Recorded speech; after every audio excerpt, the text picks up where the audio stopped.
नमस्कार, प्रणाम, जय श्री राम, हर हर महादेव, सत श्री अकाल।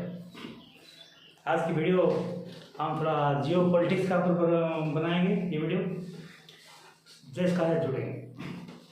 अभी अमेरिका का विदेश मंत्री मार्क रूबियो, जो ट्रम्प साहब का बहुत जिगरे हुए चमचे हैं, चमचे मतलब जुदा पुलिस वाले, और वो भी भारत का गस्त में आए हुए हैं। उनको क्या ज़रूरत पड़ी कि ट्रम्प ने उनको जल्दी जल्दी भगाया, जाके भारत में जाके नरेंद्र मोदी का पाँव छू लो। लेकिन क्या हुआ बात, 24 तारीख को आए हैं, 24 तारीख 26।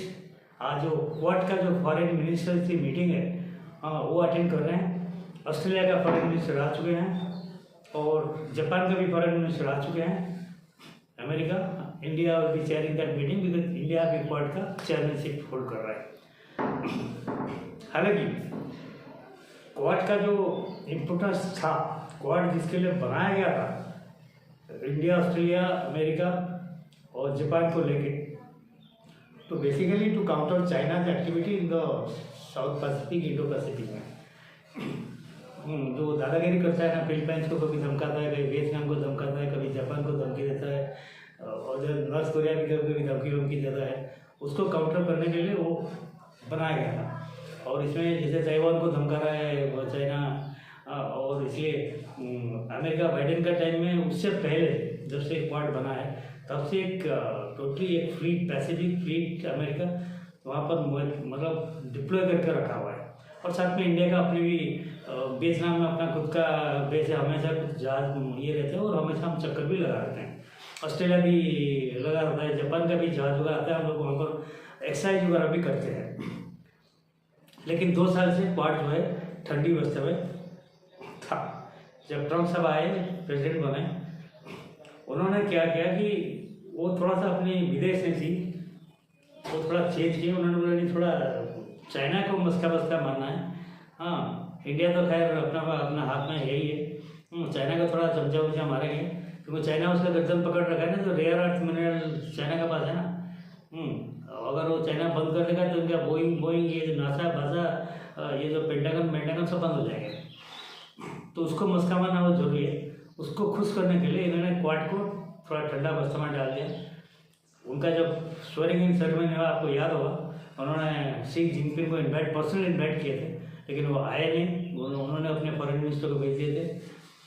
इंडिया का प्राइम मिनिस्टर को उन्होंने पर्सनली इन्वाइट नहीं किया, लेकिन आज एक कंट्री इन्वाइट किया, इसलिए जयशंकर जाके पार्टिसिपेट कराया है। उसके बाद इंडिया का साथ यूएस का रिलेशन अच्छा नहीं रहा, क्योंकि ट्रम्प जो है ना, हमेशा कोशिश किया कि इंडिया को थोड़ा नीचे दिखाने के लिए। और अपनी जो यहाँ का अपोजिशन जो कांग्रेस है, इन्होंने भी ट्रम्प का जो पीच में ना, वो पीच में घुस के उसमें बैटिंग करना शुरू कर दिया। वो कोशिश करता है इंडिया को प्रेशर में रख के जो ट्रेड डील जो है वो अपनी मनमानी कर लेगा, लेकिन उससे पहले इंडिया उसको चेकमेट देके यू से ट्रेड डील कर लिया। और बाकी दर काफ़ी अराउंड 15-20 कंट्री से हमने ट्रेड डील साइन किया हुआ है, और वी आर जस्ट इम्प्लीमेंटिंग दोस्त। तो ये थोड़ा घबरा गया। उन्होंने भी फटाफट बोला कि ट्रेड डील एक मेमोरेंडम ऑफ अंडरस्टैंडिंग करके अनाउंस कर दिया। हमारे भी ट्रेड डील ऑलमोस्ट हो गया, लेकिन उसके बाद सुप्रीम कोर्ट का झटका लग गया, फिर इसको रीनेगोशिएट हो रहा है। इसके बारे में कभी डिटेल में और एक बार वीडियो बनाऊंगा, क्या क्या ट्रेड डील कहाँ पर गया था और कहाँ लटका था और आगे क्या होगा। तो इसमें ये होने के बाद फिर ट्रम्प थोड़ा सा पाकिस्तान के साथ बोझी हुआ। उसका जनरल मुनीर को अपनी बेटा बना लिया, बेटा या दामाद पता नहीं क्या बनाया उसको। और पाकिस्तान का पर काफ़ी प्लीज परंपरा पाकिस्तान को एक है, वो सोचा कि पाकिस्तान को कंट्रोल करके ईरान इस साइड पर अपना इन्फ्लुएंस बिल्टअप करूँगा। ऑपरेशन जब सिंदूर हो गया, और उसका जो अमेरिका का जो पाकिस्तान और अमेरिका मिलके जो परमाणु स्टॉक पाइल के थे किराना हिल में, आपको याद होगा मैंने वीडियो बनाया था, उसको जब इंडिया का ब्रह्मोस मार मुड़ दिया, वहाँ से जब न्यूक्लियर रेडिएशन वगैरह निकला, तो फटाफट सिंदूर को बंद करना पड़ा। और बंद भी हुआ। इंडिया का टैक्टिकल डिसीजन था, बहुत अच्छा डिसीजन था। मैं इसको जस्टिफाई करना इसलिए चाहता हूँ क्योंकि देखिए, एक बार युद्ध शुरू करना तो बहुत आसान है। ऐसे एक शुरू हुआ, 6 साल होने वाला है, ख़त्म नहीं हो रहा। अमेरिका ईरान में चालू कर दिया अपनी, ये बोला कि सब धड़ मारूंगा, 10-15 दिन में बाहर निकला नहीं निकल पा रहा है, फंसा हुआ है वहाँ पर, इतना पिट रहा है, उसका इतना पिटाई हो रहा है, उसका खुद का देश में पब्लिक ट्रम्प को पिटाई कर रहे हैं, जूता मार रहे हैं, 2-3 बार उसका पूरा असैसिनेशन अटेम्प्ट हो चुका है, मतलब पब्लिक इतना फेड अप है। उसका खुद का जो पार्टी का जो सीनेटर्स है रिपब्लिकन पार्टी, वो उसका अगेंस्ट में वोट दिया है। जब वो वार अप्रूवल के लिए गया था, 60 दिन उसका वार है, हाँ, बोला कि भाई 43 डे में हमने तो सीज फायर कर दिया, तो हमको और परमिशन दो, हम तो अभी सिर्फ ब्लॉकआउट कर रहे हैं, परमिशन दो, पैसा के लिए दो। तो उन्होंने जो वोटिंग हुआ था, वोटिंग में इनका रिपब्लिकन पार्टी जो उन्होंने सीनेटर ने डेमोक्रेट मिल के इनके अगेंस्ट में वोट कर दिया। हालांकि इसके पास और भी है, ऊपर ये में वो बिल पास नहीं हुआ है, उसके बाद ट्रम्प के पास वीटो है, लेकिन पब्लिक देख रहे हैं, नवंबर के मिड टर्म इलेक्शन पब्लिक देख रही है, फंसा हुआ है, बुरी तरह से फंसा हुआ है, उसको निकलने का रास्ता नहीं मिल रहा है। वरज ऑपरेशन सिंदूर में क्या हुआ, हमने गया टेररिस्ट का क्या डिन डिन डिन डिन डिन डिन बजा दिया उसको, तो उन्होंने थोड़ा चिल्लर हमको मारे, तो हमने पूरा ब्रह्मोस मार के उनका जितना एयर स्टेशन वेस्टर्न एयरफोर्स बहुत radar weather anti aircraft gun जो थे सबको उड़ा के पूरा मार मुड़ के 15-20 उनका जो एयरक्राफ्ट हैंगर में भी उड़ने नहीं थे, मार मुड़ के पूरा मिट्टी में बना के आगे, और बोलते कि नहीं हो गया हमारा सीज फायर। पाकिस्तान का डीजी मिलिट्री में हमको रिक्वेस्ट किया, हमने सीज फायर कर दिया। कोई बोलते कि अगर इंडिया इतना आगे था तो पीओ के लेते थे, हमको अगर घुसते थे ना, अभी तक भी फंसे हुए थे, उसमें फंसे हुए थे। अभी जैसे गवर्नमेंट में जो चालू हो गया ना, अभी पता हो अगर वहाँ पर फंसे हुए थे तो अभी हमारा कंसर्न क्या होता था। Modi is very clever and very silent. Trump इतना कुछ बोलता है, हमेशा झूठ बोलता है, लेकिन मोदी रिप्लाई एक ही बात का रिप्लाई नहीं देता है। जो ट्रम्प को रिप्लाई देना है वो हमारा फॉरेन डिपार्टमेंट स्पोक्स पर्सन है, वही देते हैं, उनका मतलब है। मतलब वो जो बोलते हैं वो मोदी ही बोलता है। मतलब मोदी ट्रम्प को इतना डिग्रेड करके रखा हुआ है। जस्ट इमेजिन अगर ट्रम्प का साथ हमारा रिलेशन अच्छा होता था, जैसे पहले था, जब मार्क रूबियो आया उसका चमचा, और उससे पहले हो रही तो उसका चमचा जो है सर्जियो गोर, जो एम्बेसडर बन के बैठा हुआ है, लेकिन उसका इलेक्शन कैंपेन वगैरह वही संभालता था, सर्जियो गोर जो बैठा हुआ है। जब मार्क रूबियो आया, कलकत्ता में पहले लैंड किया, कलकत्ता में उसको रिसीव कौन किया, एक जॉइंट सेक्रेटरी लेवल का नेशनल अफेयर मिनिस्टर नहीं डायरेक्टली, उनको रिसीव करने के लिए जो प्रोटोकॉल होता है ना, ईश्वरा रिसीव। वहाँ से आया दिल्ली में कौन रिसीव किया, एक मिस्टर नायडू बोल के, वो भी एक वही डिप्टी सेक्रेटरी लेवल का, कोई भी डिफेंस सेक्रेटरी तक नहीं है उसको रिसीव करने के लिए। उसको लेके बोले ये तुम्हारा होटल है, उसमें रुको, खाना पीना खाओ, सब मुफ्त, हम लोग बिल वगैरह पेमेंट करते हैं, घूमो, जाओ आगरा जाके ताजमहल जाओ, कल ताजमहल घूम के जयपुर जाओ, घूमो, सारे बिल खाना पीना ये गाड़ी वाड़ी हम दे देंगे। हाँ, रूबियो को ट्रम्प भेजा था, चलो क्वाड को थोड़ा सा फिर से जीवन दान दो, क्योंकि ट्रम्प गया था चाइना के पास ये 8-10 दिन पहले। आपने देखा होगा चाइना ने उसको ट्रम्प को कैसे 2 लाख मतलब प्यार से प्यार से मार के उसको मारा। ट्रम्प को कुछ नहीं मिला। ट्रम्प सोचा था कि शायद ये थोड़ा ईरान को कुछ पटा के कुछ कर लेगा कि मेरा इज्जत बच जाएगा, उसको थोड़ा प्रेशर कर देगा, भाई हॉर्मुज़ तुम खोल लो, हम खोल देंगे, और जो यूरेनियम जो कुछ है उसमें अमेरिका को कुछ दे दो, ताकि वो भी जाके देश में बोले देखो हमने बोला था यूरेनियम लेके आया, तो उसका भी कुछ इज्जत बच जाएगा। ऐसे वो ट्रम्प जाके चाइना से ही बात कर रहा था, और उसके बदले में क्या मिला, बोला भाई चाइना जो उनसे जो सोयाबीन वगैरह जो इम्पोर्ट बंद किया था वो इम्पोर्ट करेगा, इतना ही मिला, बाकी ट्रम्प को कुछ नहीं मिला। चाइना ने बोल दिया भाग जाओ यहाँ से, भाग जाओ। तो ट्रम्प वहाँ से वापस आके बोला नहीं हमने तो गलती कर दिया, अभी फिर क्या करेगा, अगर इसमें एरिया में इन्फ्लुएंस करना है फिर इंडिया का पाँव जाके मोदी का जो जूता पॉलिश करना है, फिर अपना चमचे को भेजा सर्जियो को। लेकिन मोदी तो खुंदक वाला पार्टी है। आप देखिए अगर ये जब पाकिस्तान में जाता है वही मार्क रूबियो उसको असीम मुनीर के रिसीव करता है, उनका प्राइम मिनिस्टर रिसीव करता है, इतना वैल्यू देते हैं उसको। और यहाँ पर कौन रिसीव करता है, अंडर सेक्रेटरी, एक डिप्टी सेक्रेटरी, ये रिसीव करता है। तो वो भी समझ गया मार्क रूबियो, इसलिए थोड़ा जो एक प्रेस ले रहा था, प्रेस वाले पूछे तो देखिए आपका साइड में भी इंडिया का अगेंस्ट में बहुत बयान जा रहा है, लेकिन ट्रम्प ज़्यादा बयान कर रहा है। तो उन्होंने बोला नहीं दोनों साइड में है, there are some stupid people from both the side, stupid मतलब वो ट्रम्प को स्टूपिड बोलते हो, कभी वायरल हुआ हो। फिर मतलब देश में अमेरिका के लिए जो पहले जो गुडविल था ना, अभी वो गुडविल बचा नहीं है। और अमेरिका को जो सपोर्ट करता है, अभी देखो कांग्रेस को जो है ना, हर इलेक्शन आ रहा है, क्यों आ रहा है कि पब्लिक का दिल में बढ़ गया ये अमेरिका का राहुल गांधी जो अमेरिका का फिट है, चमचा है, डीप स्टेट है राहुल गांधी, वो हमेशा अमेरिका की भाषा बोलता है। इसलिए राहुल गांधी को भी देश में लोग चिड़े हुए हैं, इसलिए उसको कोई वोट नहीं देता है। पंचायत इलेक्शन देखिए, हरियाणा में पंचायत इलेक्शन हुआ, गुजरात में हुआ, हिमाचल में पंचायत इलेक्शन में भी उसको एक वार्ड मेंबर तक नहीं मिल रहा है, सब हार गए, और सब पार्टी छोड़ के बाहर गए।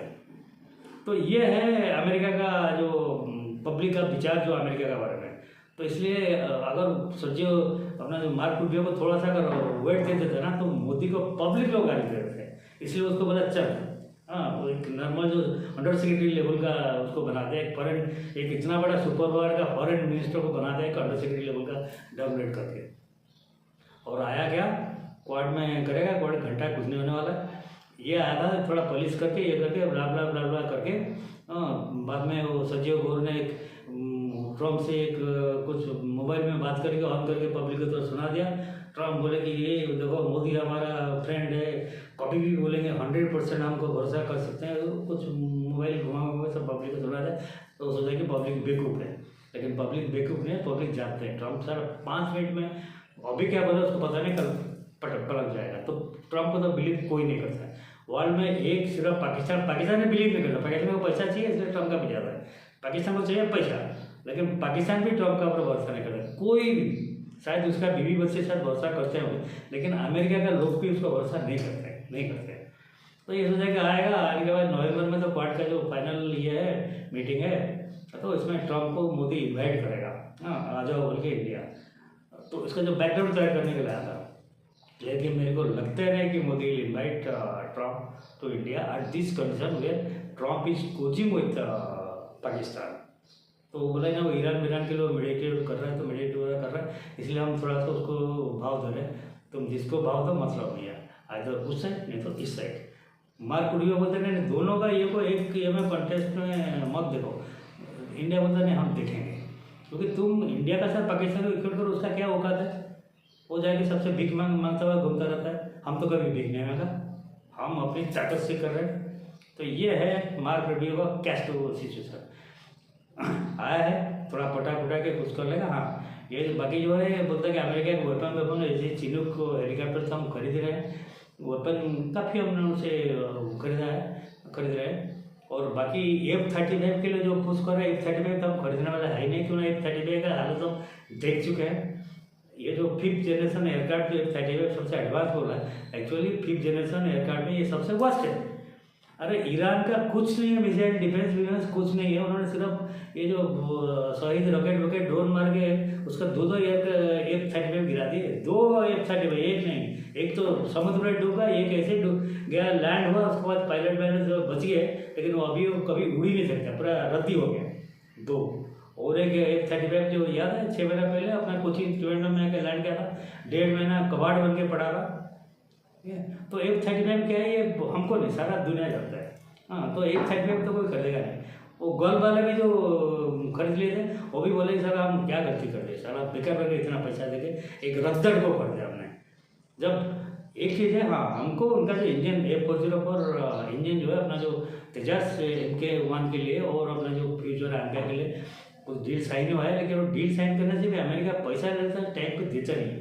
अगर 10 देने के लिए बोलता है तो 1 देता है, फिर 2 साल के बाद और 2 देता है, इस तरह करता है। तो उसके ऊपर भरोसा नहीं कर सकते। Trump can never be relied, वो बैरक ओबामा नहीं है। इवन बाइडेन को भी थोड़ा बहुत भरोसा कर सकते थे हम, लेकिन इसका पर तो किसी को भरोसा नहीं है, ऐसा पागल है। तो ये तो जो डिफेंस डील होगा जितना है वो बोलेंगे ठीक है चलता रहेगा। तो मैं 404 इंजन होगा कितना महीना में 10 तो हम ले लेंगे, लेकिन वो F-35 बारे में माफ़ करना ये वो तो हम नहीं लेंगे, वो नहीं लेंगे। तो हेलीकॉप्टर का तुम दिए चिनूक जो है ना, ये अच्छी हेलीकॉप्टर वो हम यूज़ कर रहे हैं। तो और कुछ उससे ज़्यादा कुछ आगे बात बढ़ेगा नहीं। तीसरी बात है वो बेचने के लिए आया था, तेल बेचने के लिए आया था। मतलब अपना तेल तो बेच रहे हैं हम, अमेरिका से अभी भी 3-4% तेल ले रहे हैं अपना जो ऑयल बास्केट में। वो आया था वेनेजुएला का तेल बेचने के लिए, और वेनेजुएला का जो एक्टिंग प्रेसिडेंट रॉड्रिग्स शायद वो अभी आज या कल में पहुंच रहे, क्योंकि वेनेजुएला का तेल भी रूबियो का पास है, तो रूबियो भी सेल्स मैनेजर बन के, और खुद का अमेरिका का सेल्स मैनेजर इधर वेनेजुएला के मार्केटिंग मैनेजर बन के इधर आया हुआ है। बोलता वेनेजुएला से भी तेल लो। वेनेजुएला का जो तेल है, मैं बता रहा हूँ, जो हमारा जो ऑयल बास्केट, मैं इसमें ये करूँ, हमको थोड़ा तकलीफ है, बिकॉज गल्फ से नहीं आ रहा है और रेगुलरली नहीं आ रहा है, लेकिन आ रहा है फर्टिलाइजर आ रहा है। अभी 3 दिन पहले एक अमोनिया का जहाज पारदीप में, हमारा अमोनिया का बहुत शॉर्टेज हो रहा है, तो उस टाइम पर पारदीप में एमटी पोलार बोल के एक जहाज है, वो हम 20,000 टन करीब 24,000 टन मेट्रिक टन करीब हमने लेके आया है, जो पीपीएल पारदीप फॉस्फेट्स और इफको इनके लिए अभी कुछ दिन एटलीस्ट 15-20 दिन के लिए चल जाएगा। आ रहा है लेकिन सफिशिएंट नहीं आ रहा है। लेकिन हम जो फर्टिलाइजर तेल वाला जो गल्फ से हमको मिलता है उसमें फ़ायदा क्या है, एक यूए का जैसा अपना रुपये का ट्रेड में है और दूसरे को हम डॉलर में पेमेंट करते हैं, तो वो जो तेल है उसका क्वालिटी बहुत अच्छा है। इसका मतलब उनका रिफाइनिंग कॉस्ट हमको कम पड़ता है। दूसरी बात है ट्रांजिट टाइम भी कम है, ट्रांजिट कॉस्ट भी कम पड़ता है और साथ में इंश्योरेंस कॉस्ट भी कम पड़ता है। सेम है अगर हम जैसे कि नाइजीरिया, अंगोला, नॉर्वे से हमने अभी डील करके, नॉर्वे से हम गैस लेंगे। नॉर्वे भी एक country totally energy self sufficient होकर सेल्फ सरप्लस कंट्री है एनर्जी का मामले में। उसके बारे में जब मैं प्राइम मिनिस्टर का फॉरेन ट्रिप का जो अचीवमेंट के बारे में बोलो, क्या हमने मिला है, what we get, what we take away, क्या हुआ, उसमें डिटेल में बताऊँगा। अंगोला, नाइजीरिया, लीबिया से हम तेल ले रहे हैं, उस साइड में ऑस्ट्रेलिया हमको दे रहा है कुछ, रशिया से ले रहे हैं। रशिया का जो तेल है क्वालिटी वाइज सबसे बेस्ट है, गल्फ का तेल है, उसमें रिफाइनिंग कॉस्ट वगैरह सारी चीज़ हमको फायदा ही फायदा है उसमें। रशियन ऑयल में जाएंगे, रशियन ऑयल जो है ना वो भी अपनी तेल को तो 100% इंडिया को नहीं दे सकता, वो भी अपना तेल को डिस्ट्रीब्यूट करके सबको दे रहा है। लेकिन रशियन जो अपना जो ऑयल कंपनीज है, अपना जो ऑयल कंपनीज है, जैसे हिंदुस्तान पेट्रोलियम हो, ये हो, जो स्टेट रन कंपनीज है, और 2 प्राइवेट बड़े प्लेयर है, वो है नियारा एंड रिलायंस। रिलायंस और नियारा जो इंपोर्ट करते हैं वो ज़्यादातर उनका जो रशियन का जो 34% ऑयल हमारा इंपोर्ट होता है उसमें से 22-23% इनका पास जाता है, ये जो प्राइवेट प्लेयर ले लेते हैं। बाकी अपना स्टेट रन कंपनी अराउंड 11% कर लेते हैं, जो रिफाइन होकर हमारा पास आता है। बाकी इनका जो है जनरली उनका जो अपना खुद का पेट्रोल पंप है, जो कि वहाँ पर पेट्रोल प्राइस हमारा नॉर्मल पेट्रोल प्राइस से 8-10 रुपये ऊंचा रहता है। रिलायंस में पेट्रोल में जाएगा, आप डालेंगे, वो हाई ग्रेड पेट्रोल उसमें 8-9 रुपये एक्स्ट्रा रहता है। रिलायंस के नियारा का पेट्रोल पंप में जाएंगे, स्टेट रन पेट्रोल टैंकी में हमारा प्राइस कम रहता है। तो इसमें देन जो उस साइड का जो ऑयल आता है ना, उसका ग्रेडिंग है ना, उसमें एक तो ट्रांजिट कॉस्ट, एक इंश्योरेंस, एक ट्रांजिट टाइम और साथ में उनका ग्रेडेशन। तो जो ग्रेडेशन होता है उसमें डिपेंड है, अगर अच्छा ग्रेड होगा रिफाइनिंग कॉस्ट कम आएगा, उसका जो बाई प्रोडक्ट अच्छा निकलेगा। तो सिर्फ पेट्रोल डीजल निकालना से, केरोसिन एफकेट निकालने से नहीं होता है, there are lot of by product. इसके ऊपर में एक डिटेल वीडियो बाद में बनाऊंगा टोटली, वहाँ से बाई प्रोडक्ट क्या निकलता है, ठीक है। तो उसमें ये भी देखना पड़ता है। तो इसलिए जो हम बाहर से सिर्फ रशिया का तेल हमको इंडियन रुपीज वगैरह में, यूएई का जो है रुपी लोकल ट्रेड में जो उनका लोकल करेंसी में मिल जाता है, लेकिन बाकी सबको हमको हार्ड डॉलर में पेमेंट करना पड़ता है। इसलिए हमारा फॉरेक्स का पर काफ़ी प्रेशर पड़ रहा है। और अभी जैसे कि तेल का प्राइस बढ़ा तो अराउंड 8-10 दिन में 7.5-8 रुपये बढ़ा है, फिर भी ऑयल कंपनी जो है per day 600 crore rupees loss कर रहा है। इसका मतलब और 5-7 रुपये बढ़ेगा तब जाकर मैनेज होगा, ठीक है। अभी भी लॉस कर रहा है और फॉरेक्स का पर भी प्रेशर पड़ रहा है, जैसे कि फर्टिलाइजर, फ्यूल, गोल्ड, ये अपना फॉरेक्स का मेन जो डॉलर जा रहा है। आज कल सर निर्मला सीतारमन ने इसको क्लैरिफाई किया हुआ है, इसलिए बढ़ रहा है। तो let's come back to the topic. तो ये रूबियो का जो था कि वेनेजुएला को तेल बेच देगा, तो वेनेजुएला को हम जैसे ये कंट्रोल करता है, अमेरिका कंट्रोल करता है, तो वेनेजुएला तो एग्री नहीं होगा रुपी और उनका करेंसी में करने के लिए, तो डॉलर मांगेगा। तो देखना पड़ता है कि ये कैसा कितना रेट में कैसा फिक्स करें, क्या करें क्या नहीं, डिपेंड करता है अपना फर्दर नेगोशिएशन जब होगा। हाँ, लेकिन ये बेसिकली आया था बैकग्राउंड तैयार करने के लिए। बाकी क्वाड समिट ये तो IOS है, उसमें कोई नहीं है। और बैकग्राउंड जो ये जाके वो जो फीडबैक देगा अपनी बॉस ट्रम्प को, तो मेरे को लगता है कि ट्रम्प नवंबर को आएगा। बिकॉज ट्रम्प को अगर हम अभी होस्ट करते हैं तो इंडिया का पब्लिक, क्यों ना अगले साल हमारा 6-7 स्टेट में इलेक्शन है, तो अगर हम होस्ट करते हैं तो इसके ऊपर पब्लिक एक रॉन्ग इमेज जाएगा, रॉन्ग। और इसके बाद ये राहुल गांधी लगभग लगे, बोले कि देखो ट्रम्प को सेल आउट हो गया, ट्रम्प जो बोला आके इधर पहुंच गया, वैसे करके चला गया, ऐसे बड़ा बड़ा बोलेंगे। हालांकि पब्लिक कोई बिलीव नहीं करता है, कोई सुनता नहीं है। जो राहुल गांधी तो गधा है, उनका पट्टा है, सब जानते हैं, पप्पू है, तो उसको कुछ सुनता नहीं है। लेकिन फिर भी इनको एक मौका मिल जाएगा, तो I don't think Trump will come. और नवंबर में लेट देयर जो इलेक्शन होता है, मिड टर्म इलेक्शन जिसको कहते हैं, वो अगर होने से ट्रम्प का पार्टी हार जाता है, उसके बाद शायद डेमोक्रेट आ गया है उसको इम्पीच करने के लिए। लेकिन अगर इम्पीच नहीं भी करते हैं तो ट्रम्प का जो पावर है, जो वीटो पावर बहुत कटे हो जाएगा। ट्रम्प अभी एक चूहा बन के बैठेगा अगर हार जाए, और हारना बहुत श्योर है।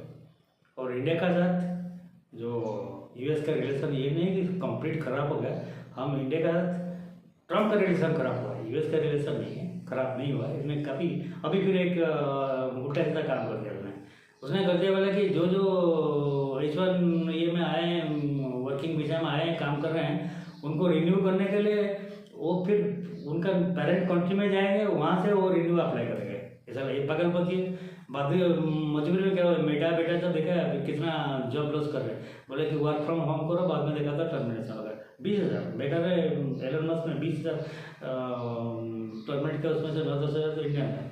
और नॉट ओनली बेटा, सारे कंपनी जो फॉरेन जो है मेक अमेरिका फास्ट जैसा बोलता है, जो अमेरिका की बोलते हैं कि नहीं आप अमेरिकन को जॉब दो, इंडिया को बाकी बाहर को मत दो, let them apply again for the visa, let them go back to the country and apply. हो उसमें बैठ के अप्लाई नहीं करते जो पहले जैसे करते थे। तो ये एक काफ़ी गदर कर रखा है, तो और बाकी मेरे ख्याल से ट्रम्प को ऐसा भेजी थी, मतलब मार्क रूबियो का अगर वैसी हुआ तो ट्रम्प को वैसी होगा। लेकिन जयशंकर ने बोल दिया जैसे आपके लिए मेक अमेरिका फास्ट, हमारे लिए भी मेक इंडिया फास्ट। हमको तो जहाँ हमारा जो इंटरेस्ट है हम तो वही देखेंगे ना। अमेरिका का इंटरेस्ट आप देखो, इंडिया का इंटरेस्ट हम देखेंगे, बस। हाँ, यही बात है। बाकी वो बोलते कि ट्रेड डील का थोड़ा पुश करना है, इंडिया भी ट्रेड डील में इतना इंटरेस्टेड नहीं है, क्योंकि अपनी जो एक चीज़ है ना, झटका लगता है, उसके बाद एक सेटल होगा, फिर ट्रेड डील करेगा, फिर लफड़ा होगा, फिर उसको फिर रीएडजस्टमेंट रिकैलिब्रेट करना पड़ेगा। इतना इंटरेस्ट नहीं है। लेकिन उनका हाँ ठीक है, करेंगे जाएंगे। मैं इमीडिएटली क्या करेगा, 2-4 आदमी इंडिया भेज देगा, कॉमर्स डिपार्टमेंट हाँ जाएगा, थोड़ा 2-4 दिन US में घूम घाम आएंगे, फिर उनका 2-4 आदमी इधर आएंगे, 2 घूम जाएंगे। कुछ होने वाला नहीं है, पंगा नहीं लेना है, बस।